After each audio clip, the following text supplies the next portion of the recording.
시작하도록 하겠습니다. 시작하도록 하겠습니다. 우리 기도하고 시작하겠습니다. 사랑과 자비가 많으신 하나님 아버지, 오늘도 우리 구역장님들과 함께 다가오는 주일을 준비하며 하나님의 말씀을 살펴보고자 합니다.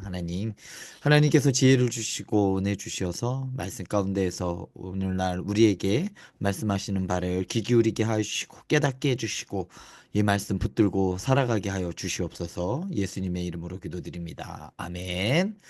자, 우리 오늘 말씀 제목은요. 잃어버린 것들 할례라는 제목으로 이번 주에 말씀이 전해지는데요. 오늘 본문 말씀 여호수아서 5장 2절부터 9절 말씀 우리 함께 살펴보도록 하겠습니다. 자, 어, 우리 김순남 권사님 읽어주시겠어요? 네, 네, 읽어주세요. 네. 그때 여호와께서 여호수아에게 이르시되 너는 부싯돌로 칼을 만들어 이스라엘 자손들에게 다시 할례를 행하라 하시매 여호수아가 부싯돌로 칼을 만들어 할례 산에서 이스라엘 자손들에게 할례를 행하니라. 여호수아가 할례를 시행한 까닭은 이것이니 애굽에서 나온 모든 백성 중 남자 곧 모든 군사는 애굽에서 나온 후 광야 길에서 죽었는데 그 나온 백성은 다 할례를 받았으나 다만 애굽에서 나온 후 광야 길에서 난 자는 할례를 받지 못하였음이라. 이스라엘 자손들이 여호와의 음성을 청종하지 아니하므로 여호와께서 그들에게 대하여 맹세하사 그들의 조상들에게 맹세하여 우리에게 주시라고 하신 땅 곧 젖과 꿀이 흐르는 땅을 그들이 보지 못하게 하리라 하시매 애굽에서 나온 족속 곧 군사들이 다 멸절하기까지 40년 동안을 광야에서 헤매었더니 그들의 대를 잇게 하신 이 자손에게 여호수아가 할례를 행하였으니 길에서는 그들에게 할례를 행하지 못하였으므로 할례 없는 자가 되었음이었더라. 또 그 모든 백성에게 할례 행하기를 마침에 백성이 진중 각 처소에 머물며 낫기를 기다릴 때에 여호와께서 여호수아에게 이르시되 내가 오늘 애굽의 수치를 너희에게서 떠나가게 하였다 하셨으므로 그 곳 이름을 오늘까지 길갈이라 하느니라. 아멘. 아멘. 자, 오늘 말씀의 제목은 잃어버린 것들, 할례에 대한 것들인데요. 먼저 우리 하나하나 살펴볼 텐데요. 2절에 보면요. 그때 여호와께서 여호수아에게 이르시되 너는 부싯돌로 칼을 만들어 이스라엘 자손들에게 다시 할례를 행하라 하셨다 하신 거죠. 여기서 중요한 것은 부싯돌이라는 거죠. 부싯돌로 칼을 만들라라고 했어요. 할례는 어떻게 행하는지 아시죠?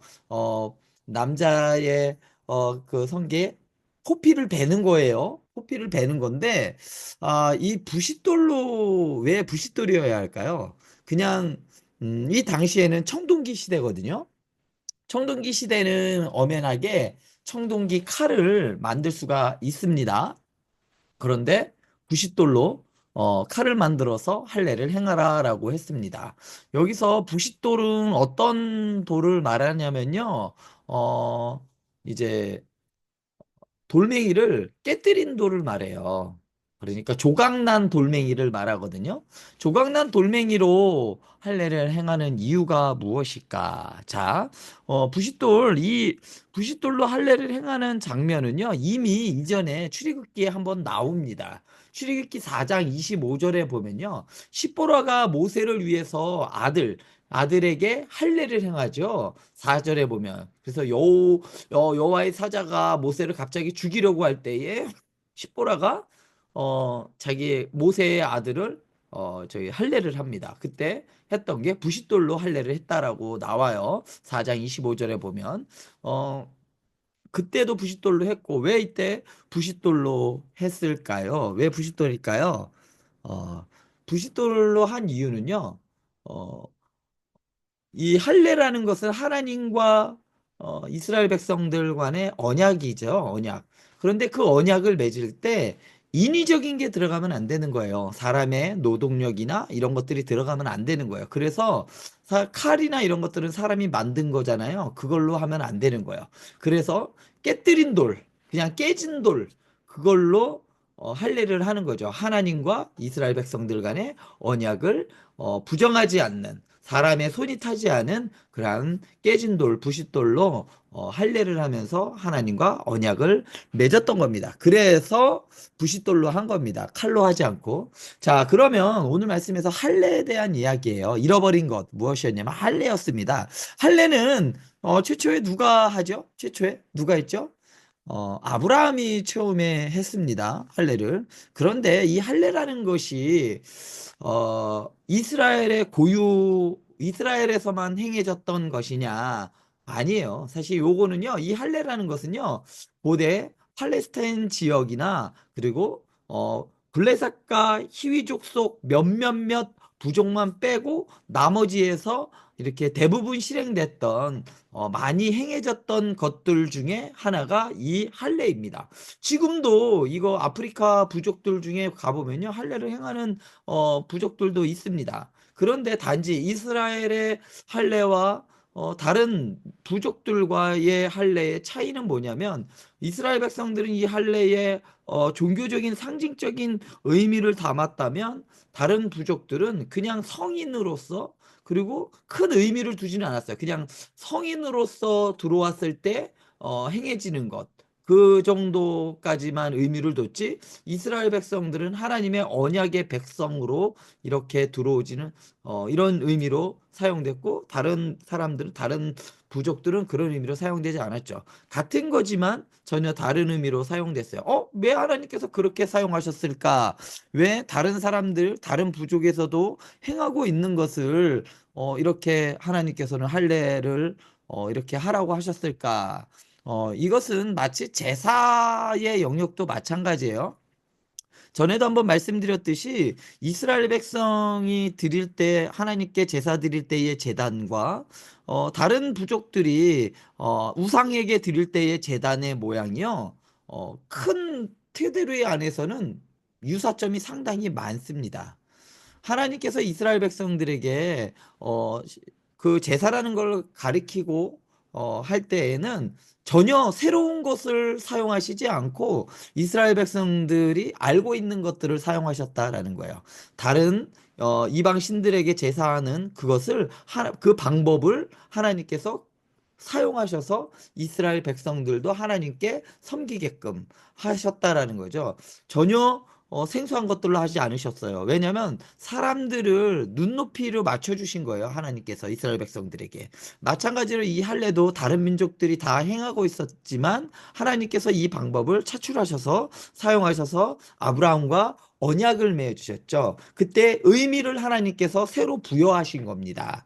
그러니까 다른 민족들이 하는 할례와 이스라엘 백성들이 하는 할례는 전혀 다른 거죠. 형태는 비슷해 보이지만 의미는 완전히 다른 겁니다. 그런 의미에서 한번 들어가셨으면 좋겠습니다. 자, 창세기 17장 10절에 보면 아브라함에게 하나님께서 할례를 행하라고 합니다. 창세기 17장 1절에서 이 할례의 의미와 또 지금 우리 의미를 한번 해보면요. 먼저 창세기 17장 10절에서는요. 이런 의미로 썼습니다. 할례는 하나님 은혜로 세워진 계약적인 공동체 일원임을 나타내는 거죠. 할례를 한 사람만이 이스라엘 백성의 그러니까 하나님 백성과 하나님과 언약을 맺은 백성 안으로 들어올 수 있다. 하나님의 백성의 일원임을 나타내는 증거로 이 할례가 행해졌다.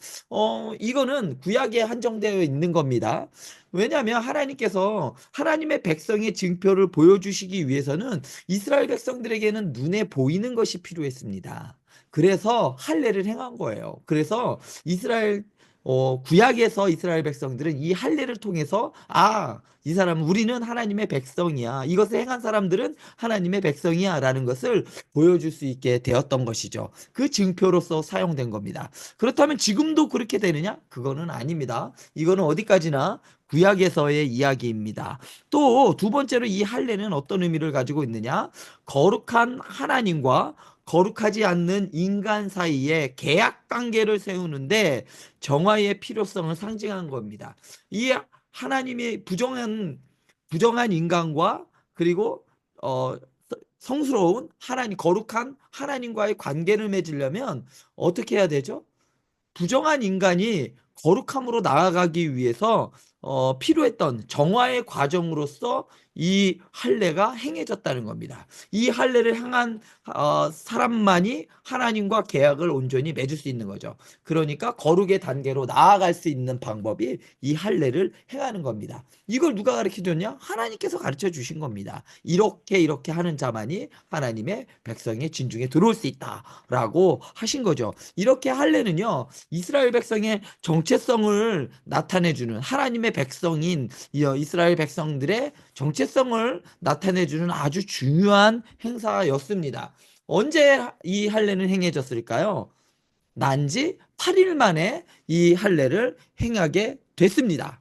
구약에서 이 할례를 통해서 하나님의 백성이 하나님과 하나님의 백성이 관계를 맺었다면, 그러면 신약에 와서는 어떻게 됐을까요? 신약에서는 예수 그리스도와 할례와의 관계는 어떻게 되느냐라고 궁금증이 있을 수 있죠. 구약에서는 할례를 통해서 우리가 하나님과 언약 관계로 들어갔다면, 신약에서는 어떻게 되느냐? 바울은 이 할례를 어떻게 정리를 했냐면요, 이렇게 정리를 했습니다. 바울은요, 그리스도 안에서 우리가 받는 할례는 손으로 하지 아니한 할례. 구약에서는 손으로 할례를 포피를 잘라서 할례를 했지만, 우리는 이제 바울은 그렇게 이야기를 합니다. 손으로 하지 아니한 할례로 육신의 죄성을 버리는 영적인 과정으로 바울은 보았던 것이죠. 그러니까 이건 뭐냐면요, 예수 그리스도와 함께 믿음을 통해서 그리스도와 연합하여 그리스도와 예수 그리스도와 함께 죽고 부활하는 것을 바로 할례라고 했습니다. 그래서 이 할례를 어디다 하라? 몸에 하지 말고 이렇게 육체의 할례가 아니라 마음의 할례를 사도 바울은 이야기했던 겁니다. 이스라엘 백성들은 몸의 할례를 통해서 하나님의 백성인 것을 그들이 구분을 했다면, 이제 신약 시대에 와서는 누굴 통한 할례를 하느냐? 예수 그리스도를 믿음으로 예수 그리스도 안에서 우리가 주님과 함께 죽고 부활하는, 이 할례가 뭐냐면 하나님 앞에서 죽는 것을 의미하는 것이거든요. 그래서 예수 그리스도 안에서 우리가 죽음과 부활을 통해서 하나님께 영적인 할례를, 마음의 할례를 한다라고 사도 바울은 보았던 것이죠. 그러니까 구약의 할례와 신약의 할례. 그러니까 구약의 할례가 예수 그리스도를 통해서 어떻게 됐다? 완성되었다라고 할 수 있는 것이죠. 왜냐면요, 할례를 받았다라고 해서 다 하나님의 백성인가? 그렇지 않다라는 것이죠. 왜냐면 바리새인과 서기관들은 할례를 했습니다. 육체의 할례를 했지만 그들의 마음이 하나님께서 멀어졌잖아요.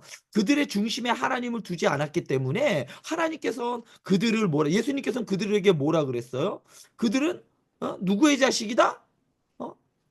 마귀의 자식들이다라고 또 했어요. 그러니까 육체의 한 그 할례가 하나님의 백성으로서 징표가 아니다. 왜냐? 예수님이 오신 이후로는 그것이 유통 기한이 끝나버린 겁니다.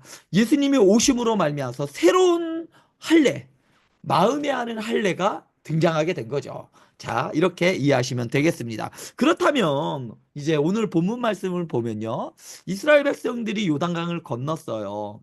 그리고 나서 바로 나오는 말씀이 이 말씀입니다. 자, 그런데 왜 지금 하나님께서는 할례를 하라고 하는 걸까요? 이것은, 왜 할례를 하면 어떤 일이 벌어질까요? 어떠한 영향이 있을까요? 할례를 하는 사건이 한 번 있었죠. 이스라엘 백성들 이전에 야곱이죠. 야곱의 막내딸 디나가 세겜의 부족장의 아들에 의해서 강간당하는 사건이 있습니다. 그때 요셉의 아들 두 명, 시므온과 레위가 어, 이 세겜 부족을 족장을 속이죠. 그래서 너희들도 다 할례를 하면 우리가 인정할게, 혼인을 인정할게라고 하자 실제로 다 할례를 합니다. 그들이 할례를 하고 아파하는 그 밤에 달려가서 다 죽여버리죠. 다 몰살해 버립니다. 이러한 일이 벌어졌어요. 몇 명 되지도 않는데도 불구하고 할례를 했으면 싸울 수가 없죠. 싸울 수가 없습니다. 그런데 지금 이스라엘 백성들이 어, 바로 가나안 전쟁을 이제 가나안 땅에 발을 첫 발을 디딛고 이제 정복 전쟁을 하려는 순간에 할례를 행하게 됩니다. 왜 지금 할례를 해야 했을까요? 오늘 본문 말씀 5절에 보면요. 이렇게 말합니다. 그 나온 백성은 다 할례를 받았으나 다만 애굽에서 나온 후 광야길에서 난 자는 할례를 받지 못하였습니다. 자, 이스라엘 백성들이 출애굽해서 광야로 딱 나왔을 때 거기에서 모세가 다 모든 이스라엘 백성들 남자들은 할례를 행합니다. 너희는 하나님의 백성이야. 그러니까 할례를 해. 해서 다 할례를 합니다. 그런데 광야길을 걷는 동안에는 할례를 받지 못했어요. 광야길에서 난 자는 할례를 받지 못했다라고 말하는 거죠. 왜 광야길에서 난 자는 할례를 받지 못했을까요? 어, 이건요, 광야길에서 난, 광야길이라는 이 특정한, 특수 상황 때문에 그래요. 이스라엘 백성들은, 구름 기둥과 불 기둥이 인도하는 대로 멈춰 있으면 쉬었고 그 구름 기둥과 불 기둥이 움직였으면 밤이든 낮이든 언제든지 움직일 준비를 했습니다. 이렇게 언제든 떠나야 하는 그러한 상황 속에서 할례를 했다. 어린아이한테 할례를 했다라고 하면 지금처럼 소독약이 있고 날카로운 칼로 이렇게 할례를 하는 게 아니잖아요. 부싯돌로 하는 거잖아요. 거의 돌멩이로 짓이기다시피 할례를 했거든요. 어, 이것은 그냥 정상적인 상태에서도 목숨을 걸어야 할 만큼 많은 사람이 이 할례를 받아서 죽는 경우들도 있었거든요. 그러니까 어린아이가 할례를 했는데 이동을 하게 되면 어떻게 돼요? 움직이다 보면 더 많이 죽게 되잖아요. 그래서 할례를 하지 않았습니다. 그 말은 구체적인 이야기는 없지만요. 전체적인 내용을 봤을 때는 모세가 모든 백성들에게 할례를 하지 못하게 했던 것 같아요. 그래서 할례를 이스라엘 백성들이 하지 않았던 걸로 봅니다. 왜냐면요. 할례를 하지 않으면 하나님의 백성이 아니기 때문에 의무적으로 나은 지 8일 만에 했어야 하는데 그걸 모세가 몰랐을까요? 알았습니다. 그런데 행하지 않았다는 것은 특수한 이유가 있었는데 바로 언제든 움직여야 했기 때문이라고 많은 학자들은 보고 있습니다. 그런데 이렇게 하필 왜 지금 어떤 상황인가요? 이제 바로 전쟁을 앞두고 있는 이스라엘에게 이 할례를 행하는 것은 디나 강간 사건에서 봤듯이 전투력이 확 떨어지는 아주 치명적인 사건이에요. 이것을 잘못하면 그냥 전멸하는 겁니다. 어떻게 보면요. 가나안 땅에 들어오자마자 그냥 다 전멸할 수 있는 아주 위험한 행동이 바로 이 할례를 하는 겁니다. 그런데 이 할례를 하나님께서 하라고 합니다. 자, 왜 이것을 하라고 할까요? 하나님께서는요, 이스라엘 백성들에게 무엇을 요구하느냐? 할례를 하라라고 했잖아요. 그러면, 믿음이 없을 때 어떻게 생각할까요? 이건 말도 안 돼요. 이걸 왜 하라고 그러는 거야? 우리 죽이려고 하는 겁니까? 하나님, 여기서 지금 할례를 하면 우리 다 죽어요. 저 사람들이 그거 하는 순간 달려와서 다 찔러 죽여요. 지금도 저기 여리고성에는요, 얼마나 많은 병사들이 있는데요. 저들은 군사고 우리는 난민 수준이잖아요. 이건 못해요. 이렇게 말해야 정상이 아닐까요? 사람들이 봤을 때는 우리 인간적인 눈으로 봤을 때는 이 할례를 하면 안 되는 겁니다. 그런데 하나님이 하라고 합니다. 지난번에 요단강을 건널 때도 마찬가지였어요. 사람의 눈으로 봤을 땐 뗏목이 있어야 되고 아니면 다리를 만들어서 건너야 되는데 하나님께서는 건너라라고 명령하십니다. 마찬가지인 것 같아요. 이 할례를 하는 것도 하나님께서는 할례를 하라라고 합니다. 여기에 어떤 누구도 토를 다른 이야기가 나오지 않아요. 하나님이 명령하셨을 때 여호수아와 그 이스라엘 백성들이 어떻게 했을까요? 순종하는 거예요. 놀랍지 않나요? 이거는요, 단순히 그냥, 그냥 하고 말지 뭐, 좀 며칠 아프고 말지가 아니라요. 이거는 목숨을 건 거예요. 요단강을 건널 때도 이스라엘 백성들은 목숨을 걸고 건넜어요. 그런데 이 할례를 하는 것도 마찬가지입니다. 첫 번이나 누구에 의해서 이 사실이 알려지기만 하면 끝나는 거예요. 전쟁 해보지도 못하고 그냥 다 죽어버릴 수밖에 없는 그러한 아주 위험한 행동인데 이스라엘 백성들이 하는 겁니다. 왜냐? 하나님의 명령이기 때문에. 자, 이스라엘 백성들은 하나님의 명령에 순종하고 있는 겁니다. 그리고 또 하나님께서는 왜 이거를 행하시냐? 바로 이스라엘 백성들이 지금 어떤 전쟁을 치르느냐? 이제 사람의 전쟁이 아니라 거룩한 하나님의 백성, 하나님의 전쟁을 이제 치러야 하는 겁니다. 하나님이 거룩하시기 때문에 너희도 거룩하라. 하나님의 군사요 하나님의 백성인 너희들도 이제 거룩하라. 거룩함으로 이제 나아가라라고 하나님께서 요구하고 계시는 겁니다. 그래서 성결하라라는 것이 여기서 핵심이에요. 하나님과 하나님의 백성으로 살아가기 위해서는 성결해야 된다. 자, 이런 명령을 이스라엘 백성들이 순종합니다. 이스라엘 백성들의 이 순종, 가나안 땅 정복 전쟁의 성패는 어디에 있었느냐? 여호수아 1장에 이미 있었습니다. 여호수아 1장에 뭐라고 나오죠? 여호수아에게 강하고 담대하라라고 하면서 뭐라고 말씀하시냐면요. 이렇게 말씀합니다. 자, 오직 강하고 극히 담대하여 나의 종 모세가 내게 명령한 그 율법을 다 지켜 행하고 우로나 좌로나 치우치 말라. 그리하면 어디로 가든지 형통하든지 이 율법책을 내 입에서 떠나지 말며 주야로 그것을 묵상하며 그것에 기록된 대로 다 지켜 행하라. 그리하면 내 길이 평탄하게 될 것이며 내가 형통하리라. 이거는 뭐냐면요. 이 율법책의 기록대로 다 한다라는 것은 하나님의 말씀에 순종하라는 이야기입니다. 이스라엘 백성들의 전쟁의 성패는 이 순종에 달려 있는 건데 이 여기까지도 이스라엘 백성들이 순종한 거예요. 어디까지? 목숨을 버리는 데까지, 거는 데까지도 하나님의 말씀에 순종하게 된 것이죠. 자, 이 이후의 전쟁은 사실 보나 마나요. 당연히 이스라엘 이 정도 하나님의 말씀에 순종했다. 하나님의 약속대로 승리가 보장되어 있는 것이죠. 자, 이렇게 이스라엘 백성들은 하필 왜 하나님께 말씀에 순종하며 성결하게 나아가라. 그런데요, 오늘 말씀에서 보면 이스라엘 백성들이 할례를 한 곳이 어딜까요? 길갈이라고 합니다. 9절 말씀에 그곳이 뭐냐면 길갈이라고 합니다. 길갈이라는 의미는요, 굴러가다라는 뜻이에요. 굴러가다라는 뜻. 근데 이 앞에 보면요, 9절 말씀을 보면 이렇게 나옵니다.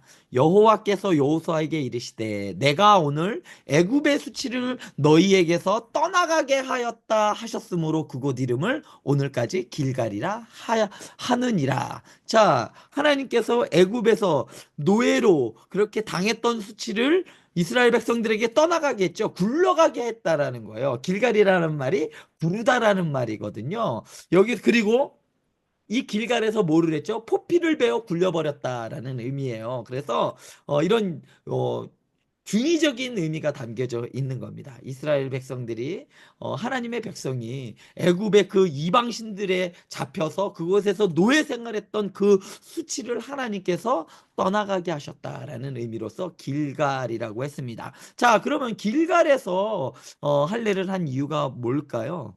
길갈에서 할례를 하고 난 다음에 그 다음 날이 무슨 날이냐면요. 자, 10절을 보면 나와요. 또 이스라엘 자손들이 길갈에 진쳤고 그 달 14일 저녁에는 여리고 평지에서 유월절을 지켰다라고 합니다. 자, 이스라엘 백성들이 할례를 한 이유는요. 유월절과 연관이 되어 있습니다. 뭐냐면 유월절 절기를 지키기 위해서입니다. 자, 유월절 절기요? 왜 유월절 절기와 연관이 있을까요? 보면요. 출애굽기 12장 48절에 보면요. 이렇게 나옵니다. 이스라엘 백성들이 출애굽하기 전이죠. 이때는 14장, 12장은요. 이렇게 말합니다. 너희와 함께 거류하는 타국인이 여호와의 유월절을 지키고자 하거든 그 모든 남자는 할례를 받은 후에야 가까이 하여 지킬지니 곧 그는 본토인과 같이 될 것이나 할례 받지 못한 자는 먹지 못할 것이니라. 자, 이스라엘 백성들이 이제 여리고성을 이제 이제 여리고성을 함락시키는 전쟁을 해야 되는데 무엇이 가까이 왔느냐? 유월절이 가까이 왔습니다. 유월절은 이스라엘 백성들에게 아주 중요한 날이에요. 왜냐하면 이스라엘 백성들을 하나님께서 구원하신 날이잖아요. 그 구원하신 날을 지키기 위해서는 무엇을 해야 한다? 할례를 지켜야 했었다라는 말입니다. 할례한 사람만 유월절 음식을 먹을 수 있었기 때문에 이스라엘 백성들이 할례를 또 하게 된 겁니다. 이런 의미도 또 담겨져 있어요. 또 하나 할례를 한 이유가 무엇이냐? 길갈에서 한 이유가 또 무엇이냐? 자, 이런 의미입니다. 새로운 땅에서 새로운 삶을 위해 언약 백성의 표제인 할례를 받고 새로운 백성으로 출발하기 위해서. 지금 가나안 땅이라는 새로운 땅이죠. 이곳에서 새로운 삶을 살기 위해서는 이전에 애굽 신들 밑에 있었던 그러한 게 아니라 하나님의 백성의 새로운 정체성을 가지고 출발해야 한다라는 의미로서 하나님께서 길갈에서 다시 할례를 하게끔 만든 겁니다. 또한 아까도 말씀드렸듯이 거룩한 전쟁을 앞두고 있고, 그래서 이 전쟁이 그냥 내 전쟁이 아니라 하나님의 전쟁이죠. 거룩한 전쟁을 앞두고 몸과 마음을 깨끗이 하기 위한 성결한 전쟁 준비를 위해서 할례를 했어야 한다는 것이죠. 이런 여러 가지 이유들로 인해서 할례를 행했다라는 것이죠. 자, 이제 부록인데요. 12절에 보면요. 만나가 그치게 됩니다. 만나가 언제 그쳤나요? 라고 하면 이스라엘 백성들이 길갈에 갔을 때, 요단강을 건넜을 때 만나가 그칩니다. 자, 이 만나가 그쳤다라는 이것이 어떤 의미일까요? 만나가 그쳤다는 것은요, 이스라엘 백성들은 하나님께서 만나와 메추라기를 내려주셔서 먹고 살았잖아요. 근데 이제 만나가 그쳤습니다. 그러면 이제 어떻게 생각하죠? 아, 이스라엘 백성들 굶어 죽나? 아닙니다. 이스라엘 백성들에게는요, 이제 더 이상 하나님의 기적적인 공급이 필요하지 않았습니다. 왜 그랬을까요? 가나안 땅이라는 그 젖과 꿀이 흐르는 땅에 들어갔기 때문에. 자, 가나안 땅에 나오는 그 소산 그 자체가 이스라엘 백성들에게는 무엇이었다? 기적이었습니다. 그렇지 않나요? 광야에서 40년 동안 유목 생활하고 떠돌았던 어떻게 보면 유랑민들이죠. 어, 이렇게 좋게 말해서 유랑민이지 요새 말로 말하면 사실 이게 어떤 어느 수준이냐면요. 사실 거짓대 비슷해요. 사실 수많은 무리들이 모여 있지만 그들이 뭐 얼마나 좋은 옷을 입었겠어요? 그렇지 않아요. 40년 동안 뭐 옷이 닳지 않고 신발이 닳지 않았다고 해서 그 사람들이 뭐 맨날 새 옷이었을까요? 안 그렇습니다. 그렇지만 이스라엘 백성들이 가나안 땅에 탁 들어갔을 때 하나님께서 만나를 탁 멈췄습니다. 하늘에서 내리는 그 기적을 맨날 체험했지만 그거 아니어도 이스라엘 백성들에게는 가나안 땅에 들어가서 그 강력했던 부족들을 점령하고 평정하고 그곳에서 나오는 소산물을 먹었다는 이 사실 자체가 이스라엘 백성들에게는 기적이었다는 것이죠. 더 이상 만나가 필요 없었습니다. 그래서 그치게 된 겁니다. 이렇게 만나 이야기까지 부록으로 했습니다. 여기까지 이번 주 말씀 마치고요. 자세한 거는요. 제가 이제 이번 주 말씀 들으시고 아까도 제게 구역장톡에 올려드렸지만 나눔지를 통해서 구역원들과 함께 깊이 있는 나눔을 하시면 좋겠습니다. 질문은 나중에 톡으로 혹은 따로 만났을 때 저에게 해주시면 성실성의껏 답변을 해드리도록 하겠습니다. 기도하고 마치겠습니다. 사랑과 자비가 많으신 하나님 아버지, 오늘 우리 이스라엘 백성들을 통하여서 하나님께서 하나님의 백성들은 성결해야 하며 거룩해야 하며 또한 하나님의 말씀에 어디까지 순종해야 하는지 오늘 말씀을 통해 배웠습니다. 이스라엘 백성들이 목숨을 다하여 하나님의 말씀에 순종하였으며 하나님의 백성의 정체성을 지키기 위하여 자신들의 포피를 베었던 것과 같이 목숨을 걸었던 것과 같이 하나님의 말씀에 순종하며 살아가는 우리 행복한 교회 성도들 되게 하여 주시옵소서. 예수님의 이름으로 기도드립니다. 아멘. 수고하셨습니다. 그러면 내일 금요기도회 때 뵙도록 하겠습니다.